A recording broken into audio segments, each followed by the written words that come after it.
Passport নিয়ে ইন্টারনেটে অনেক তথ্য রয়েছে, কিন্তু বাস্তবে পুরো প্রসেসটা কেমন আজ আমি তোমাদেরকে দেখাবো আর বলবো আমার নিজের পাসপোর্ট জার্নি। অ্যাপ্লাই করা থেকে শুরু করে পাসপোর্ট হাতে পাওয়া পর্যন্ত প্রতিটি ধাপ। যদি আপনিও পাসপোর্ট করার পরিকল্পনা করে থাকেন তবে এই ভিডিওটা আপনার জন্য।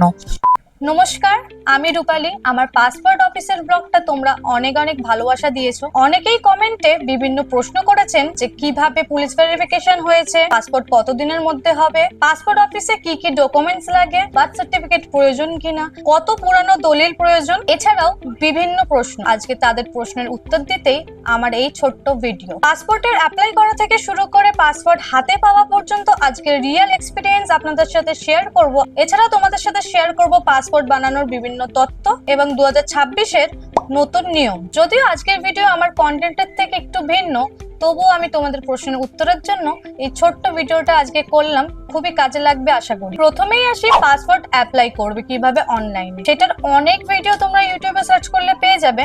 আমি যদিও নিজে থেকে অনলাইনে অ্যাপ্লাই করিনি, আমার চেনাশোনা একজন দাদা ছিলেন, ওনাকে দিয়ে আমি করিয়েছিলাম। সেই সময় আমার পাসপোর্ট অ্যাপ্লাই করার জন্য 1500 টাকা নিয়েছিল। অনলাইনে তোমরা নিজেরা করো কিংবা কাউকে দিয়ে করো বা সাইবার ক্যাফে থেকে করো, সেই সময় এরকম একটা ওরা প্রিন্ট দেবে কাগজের পাসপোর্ট অ্যাপ্লিকেশন ফর্ম, যেটা এই ফর্মটা কিন্তু অতি অবশ্যই তোমাদেরকে নিয়ে যেতে হবে পাসপোর্ট অফিসে। এই কাগজটার সাথে সাথে কিন্তু তোমাদেরকে নিয়ে যেতে হবে প্যান কার্ড, ভোটার কার্ড, আধার কার্ড, মা বাবার ডকুমেন্টস, এছাড়াও তোমাদের লাস্ট কোয়ালিফিকেশন সার্টিফিকেট। আমার অভিজ্ঞতা অনুযায়ী পাসপোর্ট অফিসে প্রথমে ডকুমেন্ট ভেরিফিকেশন, দেন বায়োমেট্রিক অর্থাৎ ফিঙ্গারপ্রিন্ট আর ফটোগ্রাফ নেওয়া হয়। পর বিভিন্ন সেন্টারে ডকুমেন্টস চেক করা হয়। সব ডকুমেন্টস ঠিকঠাক থাকলে ডকুমেন্টস পরবর্তী ধাপে চলে যায়। তোমাদেরকে আমি একটা এক্সট্রা টিপস দিচ্ছি যেটা সত্যি সকলেরই কাজে লাগে। আমিও আমার ক্ষেত্রে ব্যবহার করে থাকি। আমি যে কোনো কাজে আমার সকল ডকুমেন্টস নিয়ে যাই, কোনো পার্টিকুলার ডকুমেন্টস বেছে বেছে নিয়ে যাই না। কখন কোনটা কাজে লাগে বলা যায় না, কারণ আমার ওখানকার সেদিন এক্সপিরিয়েন্স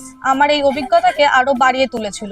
কারণ আমি সেই দিন অনেককেই দেখছিলাম এই ডকুমেন্টস আনেনি, সেই ডকুমেন্টস আনেনি, বাড়ি থেকে আবার লোককে দিয়ে আনাচ্ছিল। সবার বাড়ি তো কাছাকাছি হয় না যে চট করে নিয়ে চলে আসবো। অতএব আমার মতে যখনই তোমরা পাসপোর্ট অফিসে যাবে অ্যাপ্লিকেশন ভেরিফাইড করার জন্য, তখনই তোমরা প্রত্যেকটা ডকুমেন্ট সাথে করে নিয়ে যেও। পার্টিকুলার যে ডকুমেন্টস গুলো বললাম সেগুলো আলাদা করে নিয়ে যাবে, এছাড়াও সকল ডকুমেন্টস সাথে করে নিয়ে যেও। এইবার আসি কতদিন পর অ্যাপ্লিকেশন ভেরিফাইড হওয়ার পরে পুলিশ ভেরিফিকেশনটা হয়। সমস্ত ডকুমেন্টস ক্লিয়ার থাকলে পাসপোর্ট কিন্তু 7 থেকে 10 দিনের মধ্যেও বাই পোস্টে আপনার বাড়িতে পৌঁছে যেতে পারে। কিন্তু আমার কতদিন সময় লাগলো গত ব্লগটা দেখে তোমরা বুঝতেই পেরেছো। 7-15 দিনের মধ্যে আমার পাসপোর্ট আসেনি। আমার পাসপোর্টটা কতদিনের মধ্যে এসছে সেটা অবশ্যই আমি ভিডিও শেষে বলবো তোমাদের। হাজার ডকুমেন্টস দিয়ে তোমরা অ্যাপ্লিকেশন ফর্ম ফিল আপ করবে, সেই ডকুমেন্টস গুলো ওরা ভেরিফাইড করবে পাসপোর্ট অফিসে। কিন্তু ব্যাপার হলো আসল পুলিশ ভেরিফিকেশনে। সব থেকে বেশি যে প্রশ্নের মুখোমুখি হতে হয় সেটা হলো পুলিশ ভেরিফিকেশন কেমন হয়। অনেকেই এই বিষয়ে একটু ভয় পায়, কিন্তু সব ডকুমেন্টস যদি ঠিকঠাক থাকে তাহলে একেবারে নিশ্চিন্ত থাকুন। আর যাদের ডকুমেন্টস একটু হেরফের আছে, কোনো ডকুমেন্টস মিসিং আছে, তাদের ক্ষেত্রে একটু সমস্যা হয়। অ্যাপ্লিকেশনে 2 থেকে 4 দিন পরে আমাকে পুলিশ ভেরিফিকেশনের জন্য কল করা হয়। সমস্ত ডকুমেন্টস নিয়ে আমি পৌঁছে গেছিলাম আমাদের দত্তপুকুর পিএসএ। পুলিশ ভেরিফিকেশনের জন্য আমার থেকে চাওয়া হয়েছিল আধার, ভোটার, প্যান কার্ড এবং আরো বিভিন্ন ডকুমেন্টস।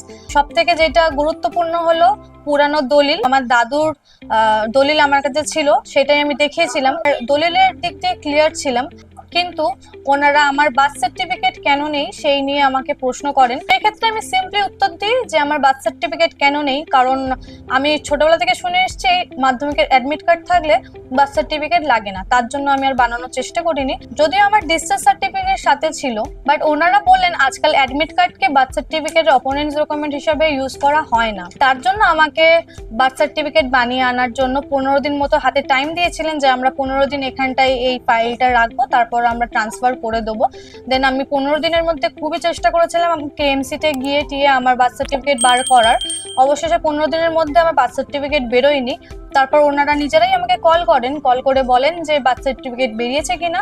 তা বার্থ সার্টিফিকেটের একটা স্লিপ দিয়েছিল, এই যে বার্থ সার্টিফিকেটের এই স্লিপটা আমি আবার 15 দিন পর নিয়ে গেছিলাম পুলিশ ভেরিফিকেশনের দ্বিতীয়বার যখন আমাকে ডাকা হলো।